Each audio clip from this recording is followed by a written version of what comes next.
السلام علیکم ورحمۃ اللہ وبرکاتہ۔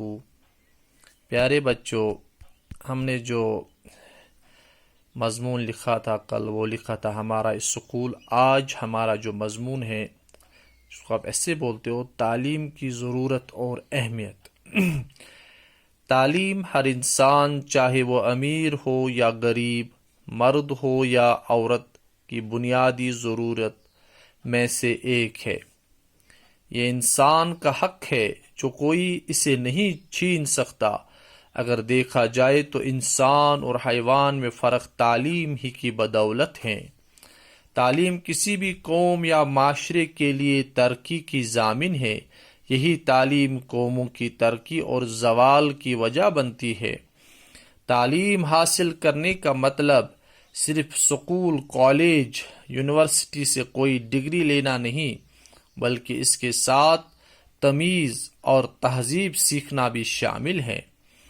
تعلیم وہ زیور ہے جو انسان کا کردار سنوارتی ہے۔ تعلیم ایک ایسی دولت ہے جو بانٹنے سے کم نہیں ہو بلکہ بڑھ جاتی ہے، اور انسان کو اشرف المخلوقات کا درجہ تعلیم کی وجہ سے دیا گیا ہے۔ اسلام میں تعلیم حاصل کرنا فرض ہے۔ تعلیم کی وجہ سے زندگی میں خدا پرستی، عبادت، محبت، خلوص، خدمت خلق، وفاداری اور ہمدردی کے جذبات بیدار ہوتے ہیں۔ اس لیے ہمیں تعلیم حاصل کرنی چاہیے۔ تو پیارے بچوں، تعلیم کی بہت ہی ہماری زندگی میں ضرورت اور اہمیت ہے، اسی لیے ہمیں تعلیم حاصل کرنی چاہیے۔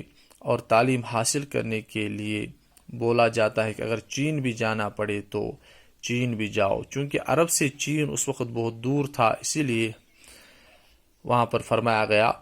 تو اسی لیے تعلیم، کیونکہ تعلیم ایک انسان جو ہے اس کو بہت ہی ضرورت ہے۔ انسان کے لیے تعلیم جو ہے یہ بہت ہی اہمیت رکھتی ہے۔ اسی بنا پر یہ جو آج کا مضمون ہے وہی میں نے آپ کو سامنے رکھا، اور یہاں پر آپ کو پڑھا بھی اور لکھا بھی۔ آپ اس کو اپنے کاپی پر اتاریں گے انشاءاللہ۔ باقی والسلام۔